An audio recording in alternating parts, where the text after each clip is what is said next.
In 1856, the United States was focused internally. The border conflict called Bleeding Kansas was already drawing the nation towards its civil war, and there was constant conflict with native tribes in the American West.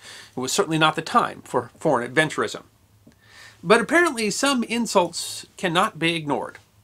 The 1856 U.S. Navy attack on the barrier forts outside Canton, China has to be considered one of the most obscure and forgotten applications of U.S. military force in history. And yet the short but exciting action deserves to be remembered. I think it's fair to say that most Americans are not aware of the significance of the suffering and conflict in China in the first half of the 19th century. For example, the U.S. Civil War occurred between 1861 and 1865, with estimates of the total deaths, military and civilian, ranging between 600,000 and 1 million. But the concurrent civil war in China, the Taiping Rebellion, occurred between 1850 and 1864 and killed between 40 and 70 million people. The rebellion was so large and long that China became involved in another war while the rebellion continued, the Second Anglo-Chinese War, otherwise known as the Second Opium War. The Anglo-Chinese War of 1839 was ostensibly precipitated by Qing dynasty officials confiscating British merchants' property in an attempt to combat the illegal opium trade, thus earning the popular moniker the Opium War. But the war was really over trade. The Chinese government restricted trade to just a few ports, and European powers wanted greater access to Chinese markets. In the nearly 3-year conflict, the British Navy proved to be technologically superior and inflicted a string of defeats on the Chinese Navy, compelling the Chinese to accept the 1842 Treaty of Nanking. The treaty required that the Qing dynasty compensate British merchants for losses, gave the British government extraterritorial rights over their subjects, forced China to cede Hong Kong as a British protectorate, as a staging ground for British commerce in China, and opened more ports to British trade. In practice, the treaty didn't satisfy the desires of either side and was highly resented by the Chinese, who referred to it as the unequal treaty. While the United States shared some of the British complaints, the U.S. decided to remain neutral during the conflict, and in fact gained a trade boon during the period when British merchants were temporarily excluded from trading in China. Moreover, as China did not want to give any foreign government an advantage, they quickly agreed to grant the U.S. a most favored trading status equal to that of the British, essentially giving the U.S., and France and Russia as well, the same advantage that the British had won through conflict. The 1844 Treaty of Wangchia was the first formal treaty signed between the United States and China. But the treaties did not resolve a number of issues, including the trade in opium. Tensions rose between China and its trading partners over the next decade as the European powers complained that China was not meeting the requirements of the treaty, including the suppression of Chinese pirates, because of course, don't all good stories involve pirates. The British used the October 1856 Chinese seizure of a Chinese-crewed but British-flagged ship as a casus belli to renew hostilities in the hopes of forcing more trade concessions. The Chinese efforts might have been driven by continued efforts against the illegal opium trade, but also with general Qing dissatisfaction with the Treaty of Nanking, a growing anti-foreigner sentiment in the nation, and diplomatic miscalculations, as well as, of course, distraction from the ongoing Taiping Rebellion. The French, angry at the execution of a French missionary, chose to join the British action. This time, the United States shared more of the British interests, and at a British request actually sent an envoy to discuss providing military support, but in the end, the United States decided to remain neutral, as they had in 1839. In 1856, the United States simply didn't want to become involved in a foreign war. But tensions were high, and it was not a simple task to remain above the fray. As the conflict unfolded, anti-foreigner sentiment grew in the treaty port of Canton. The local consul asked for protection from the U.S. Navy. Commander Andrew Hull Foote, commanding the 22-gun sloop of war USS Portsmouth, anchored near Canton and sent a contingent of 5 officers and 78 men, both sailors and Marines, to occupy the city to protect U.S. interests. A 1962 report by the Historical Branch of the U.S. Marine Corps noted, "They seemed too few for the job at hand." Within days, the Portsmouth was joined by the 20-gun sloop of war USS Levant under the command of Commander William Smith, which also detached a shore contingent.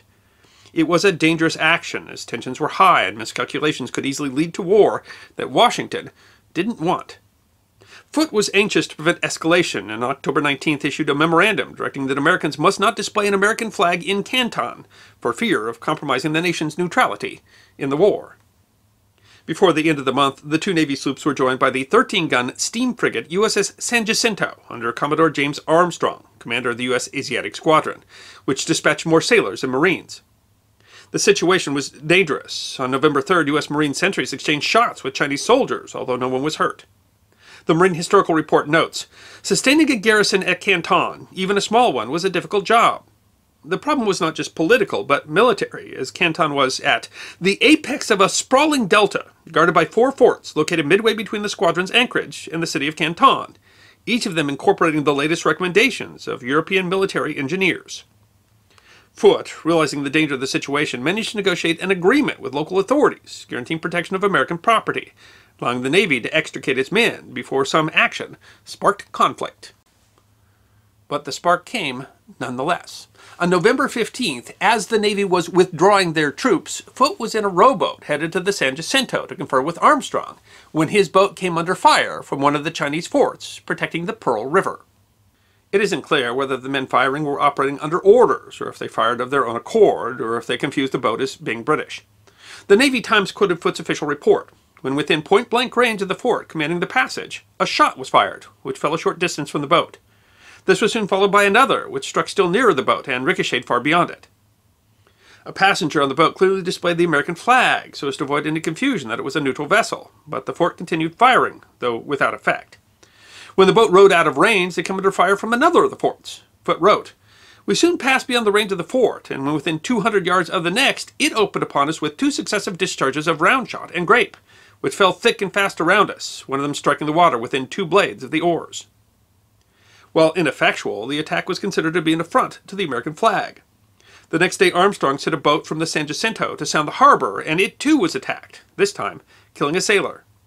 The Marine Historical Report explains, "The first volley screamed over the men crouched in the boat. Again, the Chinese cannon roared in hate. Grape harmlessly churned the muddy water astern, but a shot crashed into the boat, killing the coxswain." The Washington, D.C. newspaper The National Era described the fort's attacks as an insane attack by imperialists on boats of the United States ships of war. The historical report concludes, outraged by what seemed to be a deliberate breach of faith, both Foote and Armstrong decided to avenge this insult to the American flag. The San Jacinto had too deep a draft to go upstream, but a plan was made to cow the Chinese by bombarding the forts with the Portsmouth and Levant.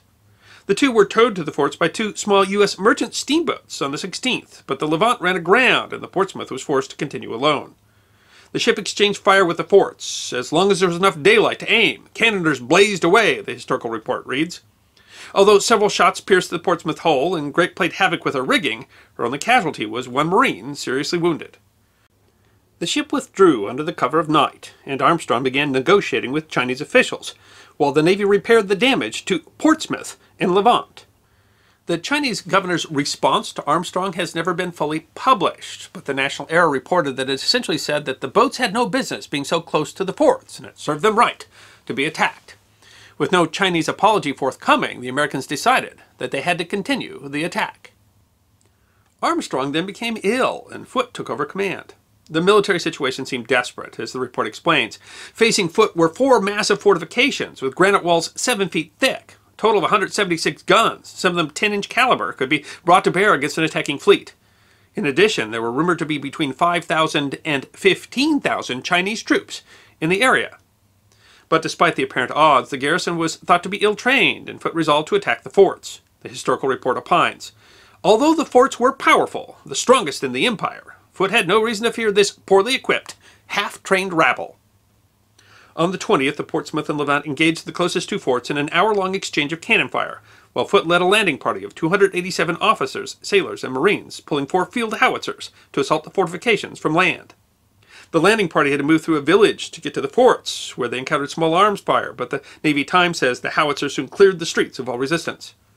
As they approached the fort, the garrison retreated, abandoning the fort. The Marines, being advanced, opened fire upon the fugitives with deadly effect, killing some 40 or 50. The American flag was planted on the walls of the fort by a lieutenant from Portsmouth.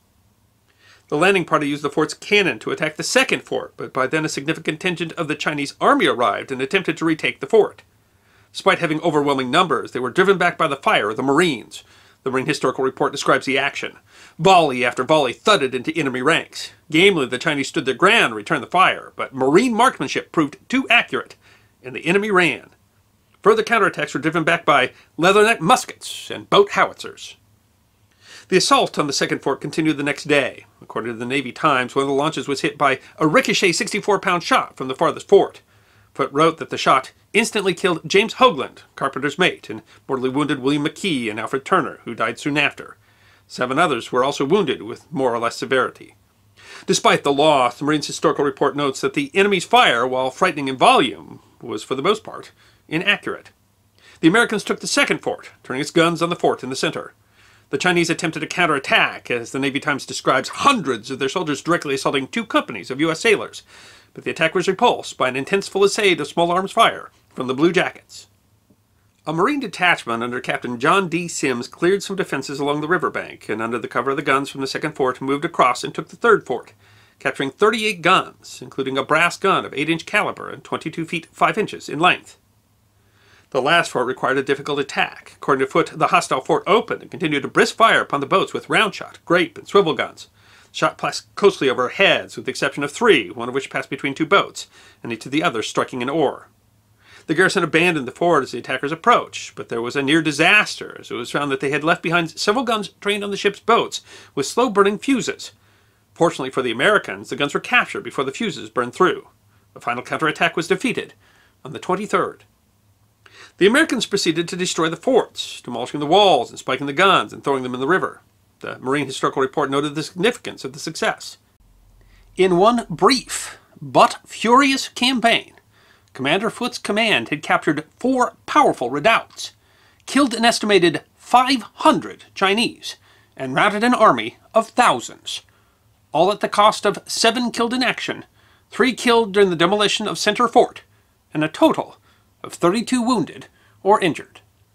The U.S. Navy destruction of the Pearl River forts is a nearly forgotten bit of U.S. military history. It was an action from 2 belligerents, neither of whom really wanted war.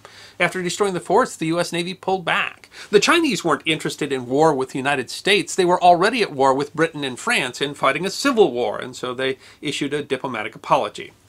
The U.S. claimed victory. The Secretary of the Navy argued that were it not for Foote's action, this trifling with our flag probably would have been repeated and led to more serious consequences.